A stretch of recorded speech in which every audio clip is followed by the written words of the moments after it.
Hey guys, sorry this is so late, but my Wrestlemania 34 review is still uploading, and my Raw to WrestleMania review just uploaded, and I did that like 2 days ago.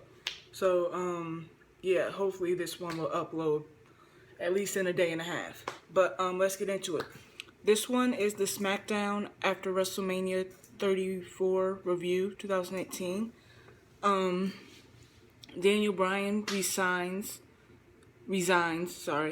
as the SmackDown Live GM. Daniel is now a full-time superstar, and being GM would be an interest of conflict. Paige is announced as a new SmackDown Live GM. We haven't had a full-time female SmackDown Live GM since, I feel like, Stephanie.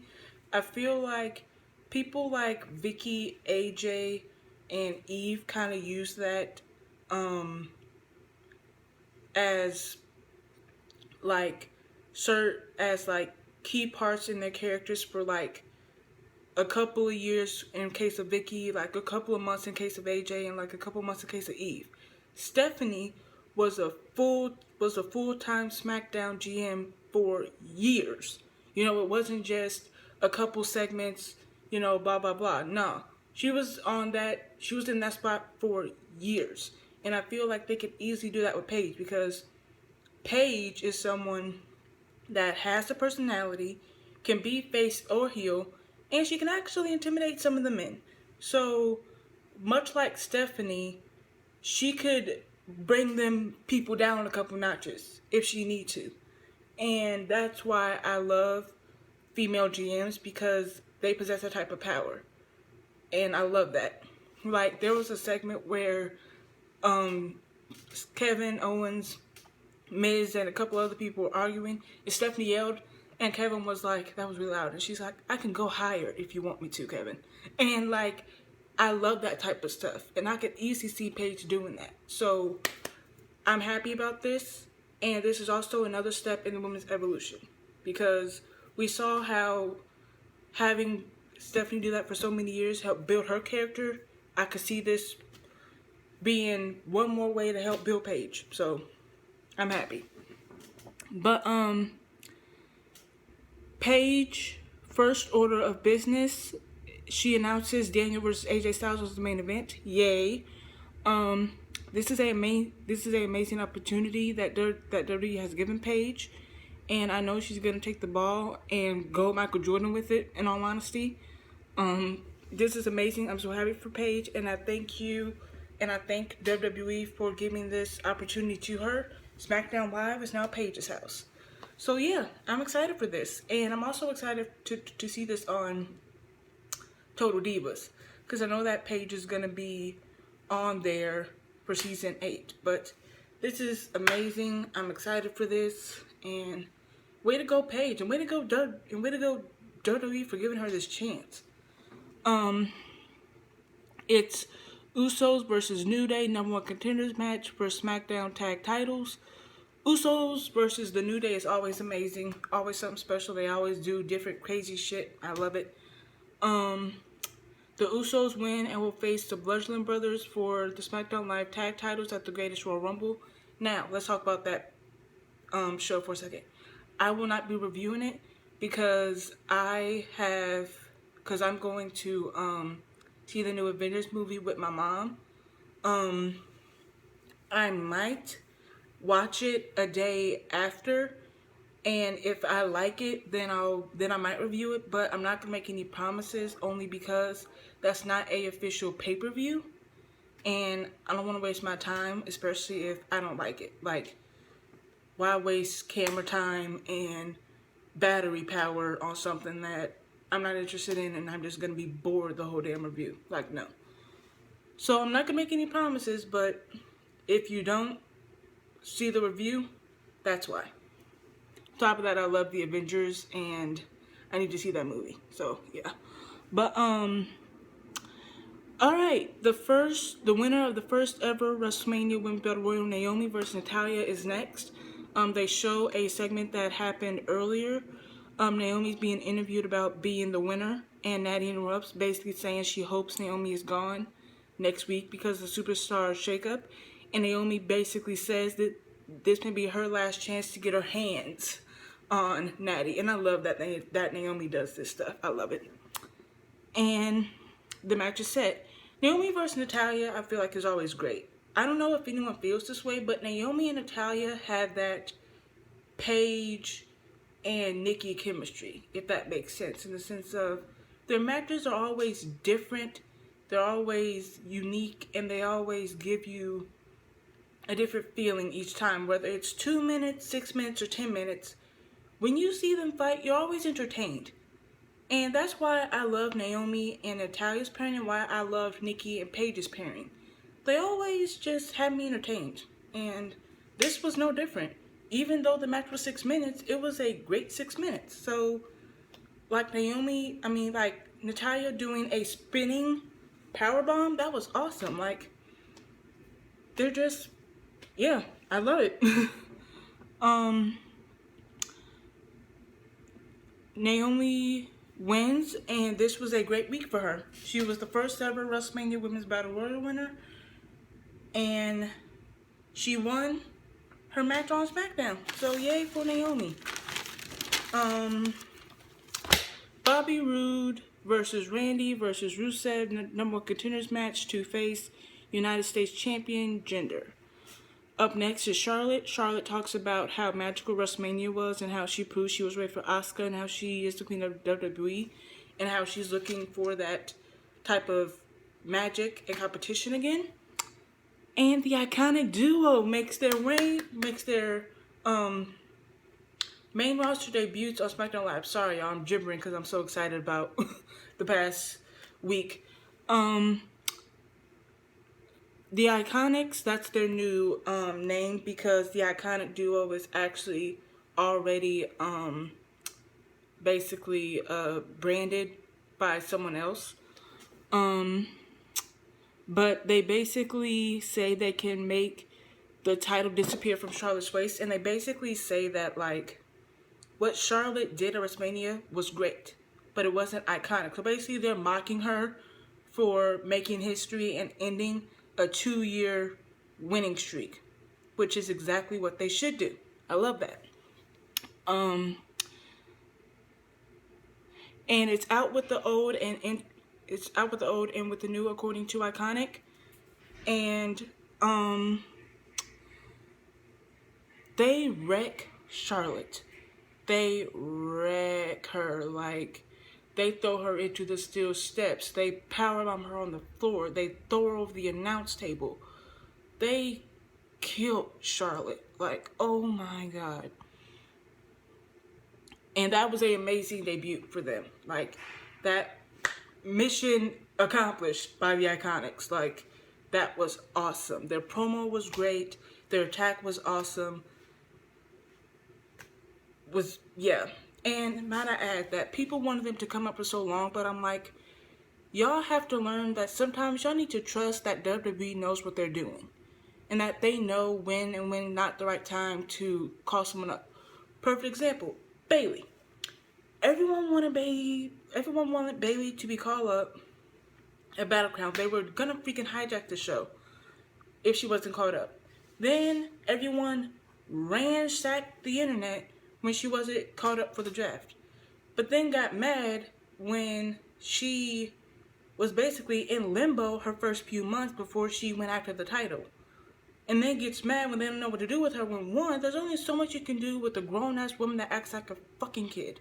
Okay, there's only so much you can do with that type of character. Second of all, y'all want stuff to happen so fast, but yet you don't ever think about what happens afterwards and then gets mad when you're not entertained. When you could easily be patient and just see what happens. And if it's bad, then it's bad. Then complain. But don't rush it and then get mad that the result isn't what you want. Like, don't do that. That's why I'm never like, oh, rush these people up, because in the end, they end up floundering and they don't have the momentum that they should have had. And nobody wants that. Like, I just found out that Ember Moon isn't gonna get her redemption against Shayna.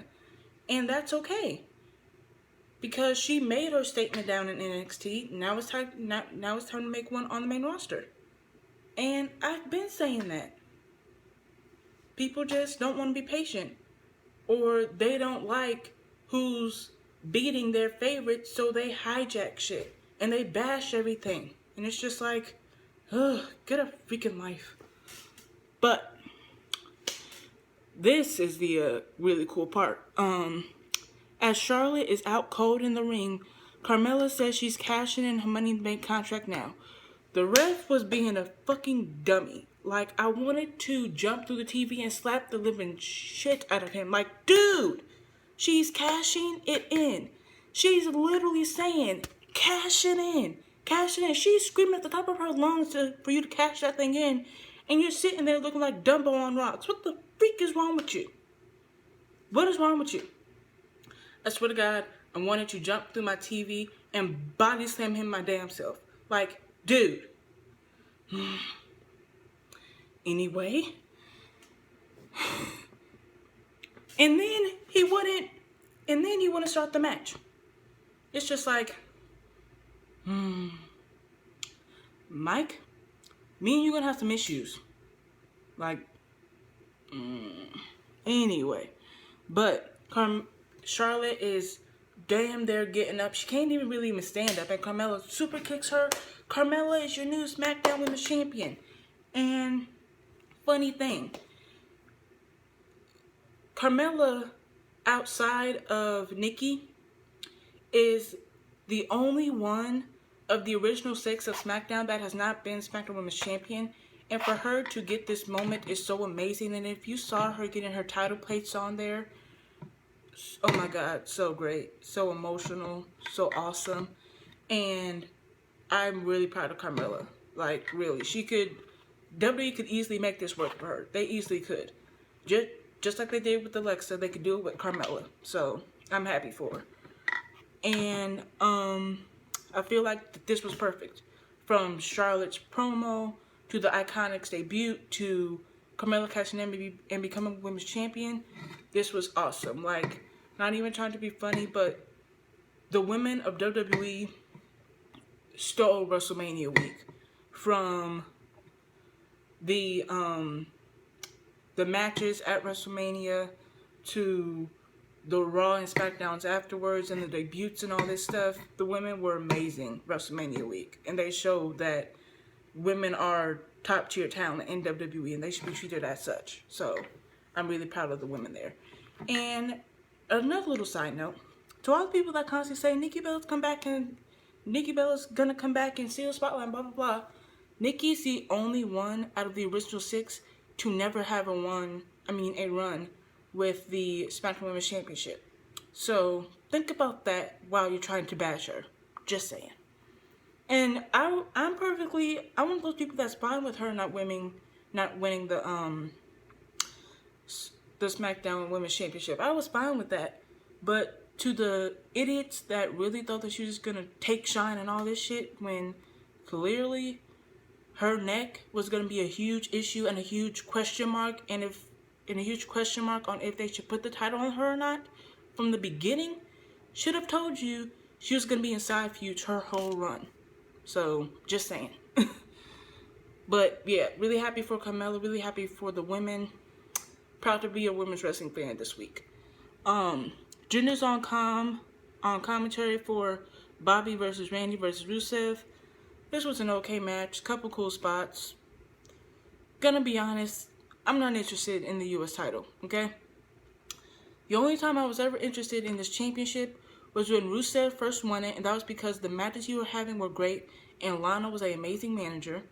When John Cena had it, because he made that title relevant again with his matches and his open challenge. When Roman had it with his reign,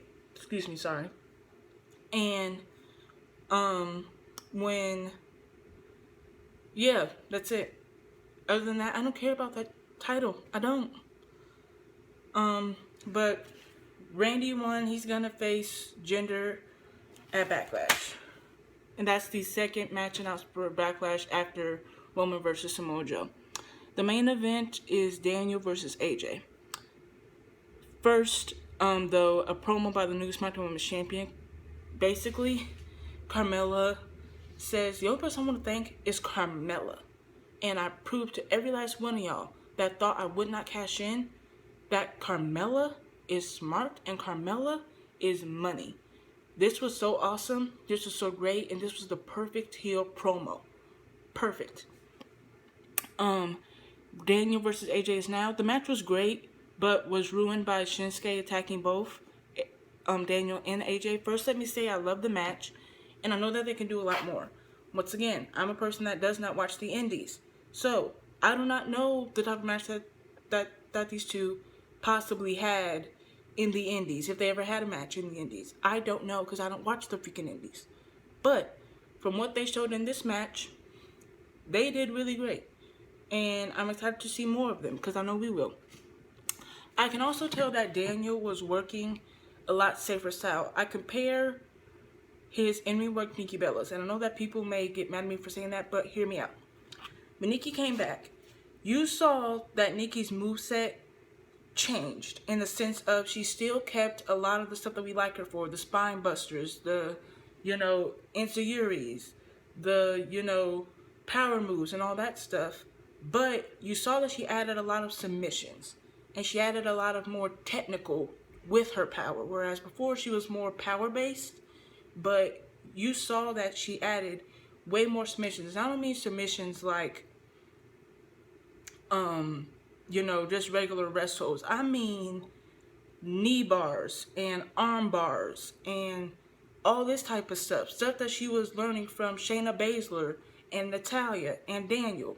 That type of stuff. And I love that because people start to see a new side of Nikki.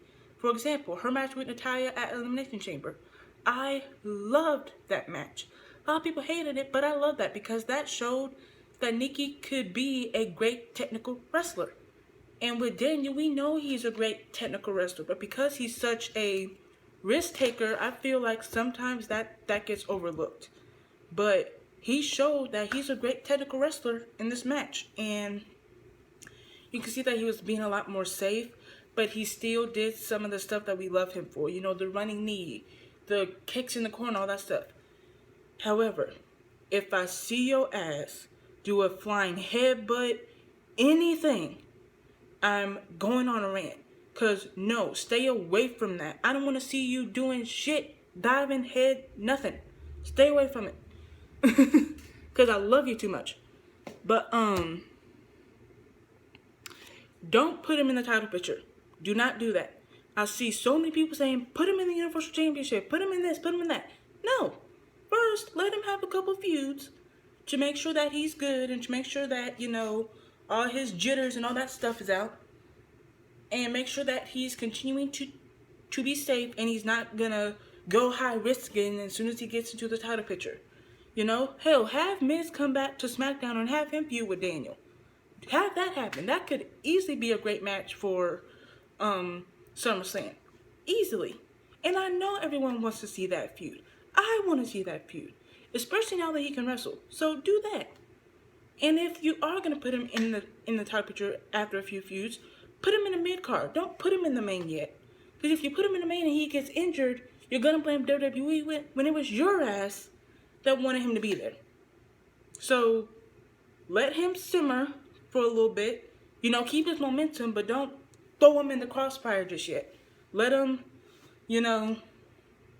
cool his jets for a second, build up, and then light the torch up under his ass. Because I don't want to see him hurt. And half the shit that people are wanting is going to get this dude hurt and paralyzed. And I don't want that. So don't do that. But, this was one of my favorite SmackDowns in a long time. And 2018 WrestleMania 34 week was amazing. I loved everything about it. And I can't wait for next year's. So, that was my review. See you guys in the next one.